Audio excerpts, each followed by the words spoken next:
rurageretse mu Butaliyani hagati ya Minisitiri w'Intebe Giorgia Meloni na Perezida wa rimwe mu mashyirahamwe y'abakozi akomeye muri icyo gihugu witwa Maurizio Landini. Bapfa ko Landini yise Meloni ihabara rya Donald Trump, Perezida wa Leta Zunze Ubumwe za Amerika. Bombi barapfa ko Giorgia Meloni kuva yajya ku butegetsi mu 2022 ngo nta na rimwe ajya yitandukanya n'ibitekerezo bya Donald Trump uyoboye Leta Zunze Ubumwe za Amerika, by'umwihariko uburyo Amerika ishyigikira Israel mu ntambara imaze imyaka 2 yogoza intara ya Gaza. Mu minsi ishize abayobozi b'ibihugu bitandukanye ku isi birimo na Leta Zunze Ubumwe za Amerika bahuriye mu Misiri bagamije kwiga ku mahoro mu burasirazuba bwo hagati, cyane cyane ikibazo cya Israel na Palestine ari nacyo cyabyaye intambara muri Gaza. Giorgia Meloni yarahari. Uyu Landini avuga ko Meloni ameze nk'ihabara rya Donald Trump ridashobora kwitandukanya n'ibyemezo bya Amerika kabone naho baba batabyumva kimwe. Ni imvugo yababaje cyane Madame Meloni. Avuga ko bibabaje muri iki gihe kumva umuntu uri ku rwego rwa Landini utesha agaciro abagore. Iyi ntambara y'amagambo kandi hagati ya Minisitiri w'Intebe w'Ubutaliyani na Bwana Landini ije nyuma y'uko ubw'abayobozi b'ibihugu birimo Amerika, Ubufaransa, Ubwongereza, Ubudage n'ibindi bari mu Misiri. Donald Trump yongeye gushimangira uburyo Giorgia Meloni w'imyaka 48 ngo ari umugore mwiza cyane. Italy, we have a young woman who's I'm not allowed to say it because usually it's the end of your political career if you say it. She's a beautiful young woman. Now, if you use the word beautiful in the United States about a woman, that's the end of your political career, but I'll take my chances. Donald Trump yaragize ati turi kumwe n'umugore muto, nubwo ntemerewe kubivuga kubera ko kenshi uvuze ibintu nk'ibi ngibi urugendo rwawe rwa politike ruhita rurangirira aho ngaho, ariko rwose uyu mugore ni mwiza cyane. Donald Trump yarakomeje ati muri Leta Zunze Ubumwe za Amerika iyo uvuze ko umugore runaka ari mwiza ubwo burangiye, ariko ntacyo bimbwiye.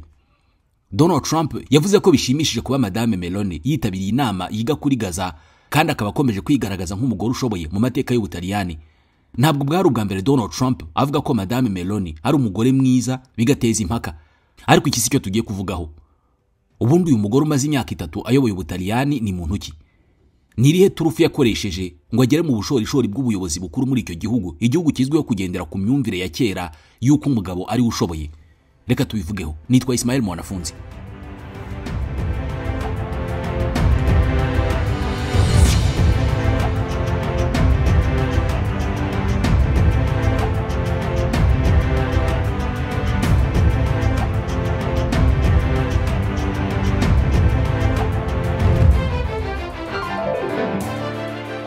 Biragoye kumenya neza ubuzima bwa Giorgia Meloni udasomye igitabo we ubwe yiyandikiye mu mwaka wa 2022 yise Lo sono Giorgia cyangwa se urugendo rwanjye.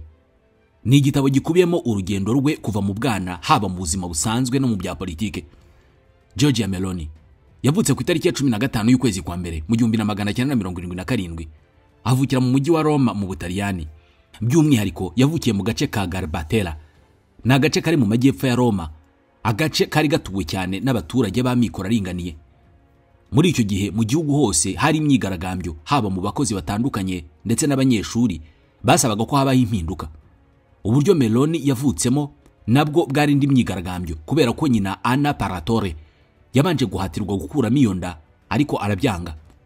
Meloni yaranditse ati umubyeyi wanjye aho kunyica yemeye kumbyarira kuri cappuccino, ubwoko bw'ikawa n'umugati wa croissant. Byashobokaga ko muri icyo gihe mu Butaliyani ibyo biryo byafatwaga nk'iby'abakene. Ise wa Meloni yitwa Franco Meloni yari inzobere cyane mu bijyanye n'imisoro. Ubwo Giorgia Meloni yari afite umwaka umwe w'amavuko, se yarabataye ajya gushakisha ubuzima mu birwa bya Canary. Ni ibirwa biri muri Espagne mu nyanja ya Mediterane. Giorgia Meloni yasigaye arimo kurerwa na nyina ndetse na sekuru hamwe na nyirakuru. Yakuriye i Roma muri ako gace kari gatuwe n'abakene benshi, abari naho yiga. Meloni avuga ko kuva kiri muto yari umwana udashobotse ku buryo ubwo yari afite imyaka 4 yatwitse inzu babagamo. Mu mwaka wa 1992 ubwo yari afite imyaka 15, Ubutaliyani bwari burimo akavuyo kenshi cyane cyane muri politike kubera ko ruswa yari nyinshi muri icyo gihe mu bikomerezwa. Amabandi nayo yari yarigaruriye uduce twinshi twa Roma. Abacamanza n'abandi bantu bakomeye bicwaga umunsi ku munsi. Umunsi umwe ubwo yarebaga amakuru kuri televiziyo, Madame Meloni avuga ko yafashwe n'umujinya w'uburyo igihugu cyari kiyobowe, afata telefoni ahamagara ku ishyaka Movimento Sociale Italiano MSI. Yasabye ko ryamwandika akaba umunyamuryango. Iri ni ishyaka ryari rifitanye isano na Benito Mussolini wigeze kuyobora Ubutaliyani kera. Byabaye mu kwezi kwa karindwi mu 1992. Uwamwitabye kuri telefoni yamurangiye hakorera urugaga rw'urubyiruko muri iryo shyaka, amubwira ko ariho yakwerekeza bakamwandika. Meloni aba yinjiye muri politiki ubwo. Yatangiye kuzenguruka hirya no hino mu mihanda ya Roma afite inyandiko zamamaza ishyaka. Atangira kwitabira ibiganiro n'inama zabaga zifite aho zihuriye na politiki. Ntabwo byatinze kubera ko mu mwaka wa 1996 Giorgia Meloni yatorewe kuyobora ishami ry'urugaga rw'urubyiruko mu ishyaka MSI mu gace ka Roma. Nyuma y'umwaka umwe ubwo ishyaka MSI ryihuzaga n'irindi ryitwaga Alleanza Nazionale, numwe mu batangiye kuzamukiramo mu buyobozi bw'ishyaka rishya. Mu mwaka wa 1998 ubwo Meloni yari afite imyaka 21 yagizwe umuyobozi w'abanyeshuri mu ishyaka Alleanza Nazionale AN. Byahise bimuha amahirwe yo kumenyekana, ndetse nyuma y'imyaka 2 atangira kwandika nk'umunyamakuru mu kinyamakuru Secolo d'Italia. Ni igitabo cyakwirakwizaga amatwara y'abanyapolitike bagendera ku mahame ya kera. Yakomeje kuguma muri politike kugera mu 2006 ubwo yatorerwaga kuba umudepite mu nteko ishinga amategeko y'Ubutaliyani. Iki gihe Meloni yari afite imyaka 29. Yahise atorerwa kuba vice president w'inteko, biba ubwa mbere mu mateka y'icyo gihugu inteko iyobowe n'umuntu muto cyane. Kimwe mu byatumaga Meloni afatwa nk'umuntu udasanzwe n'uburyo azi kuvuga neza adategwa kandi atarya iminwa, ku buryo byatumaga arushaho kwigarurira imitima y'abantu. Wakongeraho ko yari umukobwa ukiri muto, byo bikaba karusho. Mu mwaka wa 2008 nibwo Meloni yabaye ikimenya bose, ndetse biba n'itangira ry'urugendo rwe rwanyarwo muri politike ubwo Silvio Berlusconi wari minisitiri w'intebe yamugiraga minisitiri ushinzwe urubyiruko. Nabwo Meloni yahise aca gahigo aba minisitiri wa mbere muto mu mateka y'Ubutaliyani. Iyi ministeri yayimazemo imyaka 4 guhera mu 2011 kugera mu 2015. Muri icyo gihe ingufu nyinshi yazishyize mu gushakira urubyiruko akazi no kurushaho gukundisha abakiri bato igihugu. Yagize uruhare rukomeye kandi mu kurwanya ibiyobyabwenge.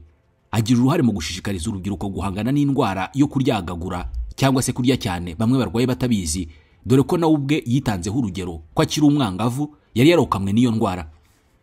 Guverinoma ya Silvio Berlusconi yageze ahirananirwa, maze mu 2011 isimburwa n'iya Mario Monti.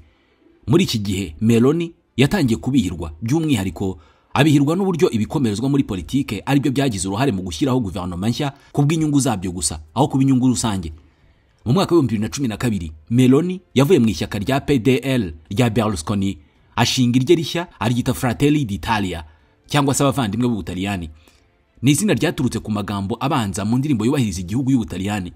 Mu minsi ya mbere ntabwo ryahiriwe, ariko ntabwo byigize bica intege Madame Meloni, avuga ko we icyari kimuraje ishinga ari ukugaragaza ibikorwa no gukomera ku mahame y'ishyaka kugira ngo abaturage babone kubizera. Ati umunyapolitike ushaka kwigenga, icyambere asabwa ni ugufata ibyemezo bikomeye.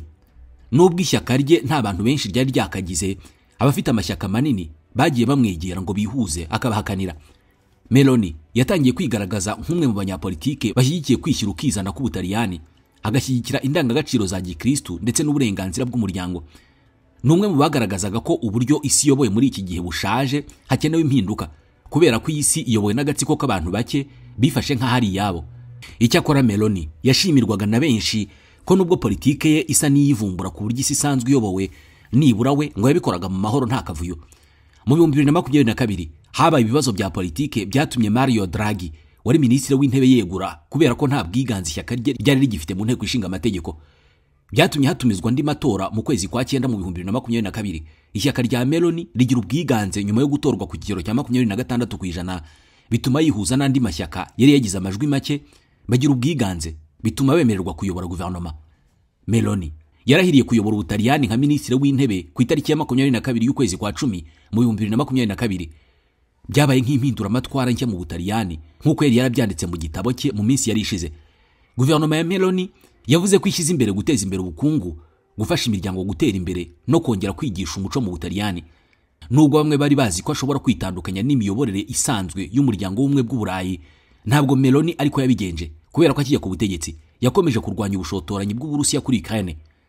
Ni ibintu byatangaje benshi barimo n'Abarusiya, kubera ko bari bazi ko naramuka atowe azigomeka ku byemezo byegamiye kuri Amerika. Meloni numwe mu badashyigikira ibyo abaryamana bafite ibitsina bimwe, ndetse n'abakomeza kwihisha inyuma y'uburinganire bashaka gukwepa inshingano z'umugore mu muryango no mu rugo. Yavuze ko umunyapolitike nyawe akwiye guhora yibaza icyo abantu bazasigara bamwibukiraho.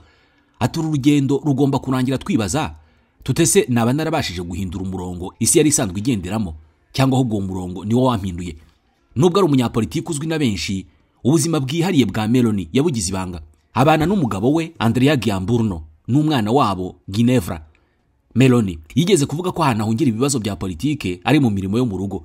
Iyo ageze mu rugo yitwara nk'umugore wo mu rugo, agakora inshingano ze.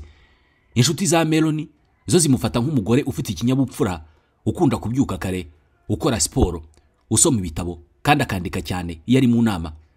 Meloni mu byo atinya avuga ko harimo gutsindwa ibyo yiyemeje. Ubwo bwoba ngo butuma buri gihe akora cyane ngo ibyo atinya bitazamugeraho. Mu bindi yanga harimo uburyarya bw'abanyapolitike, nubwo nawe ari we. Ati abanyapolitike ubusanzwe ni bamwe natwe, ni abantu bashobora kuba barimo ababi n'abeza nk'uko abandi bose bameze. Ikibazo kimwe kibaho ni ukumenya niba uko batwigaragariza ariko baba bateye koko. Meloni avuga ko kubera uko kwigira ibirumira habiri ko abanyapolitike yafashe umwanzuro wo kuba uwo ari we. Icyo akunda akacyerekana, icyo yanga akakigaragaza kare kugira ngo hatazagira umwibeshyaho. Ku bijyanye no kurya, Meloni avuga ko atavangura iyo bigeze ku byarya, haba mu gitabo cye Losono Georgia ndetse no mu biganiro yagiye agirana n'itangazamakuru. Yavuze ko ibiryo byose bifite umwihariko w'igitaliyani abikunda cyane. Bimwe mu biryo bye nk'abandi bataliyani bose ni amakaroni, cyane cyane iyo harimo fromage n'urusenda. Ni ibiryo by'umwihariko akunda kurya mu mpera z'icyumweru. Ibindi biryo akunda ni ibizwi nka lasagna cyangwa lasagne, bigizwe n'amakaroni, inyama, inyanya, ibitunguru na fromage. Ibi biryo uyu mugore ngo abikunda kubi. Uko bizagenda kose, Giorgia Meloni azasigara mu mateka y'Ubutaliyani nka minisitiri w'intebe wa mbere icyo gihugu cyagizeho umugore. Afite utundi duhigo nk'umudepite wa mbere wari ukiri muto mu mateka y'Ubutaliyani na minisitiri wa mbere muto w'umugore wabayeho mu mateka y'Ubutaliyani. Mwakoze kutwumva. Nge nitwa Ismail Mwanafunzi. Ndabashimiye.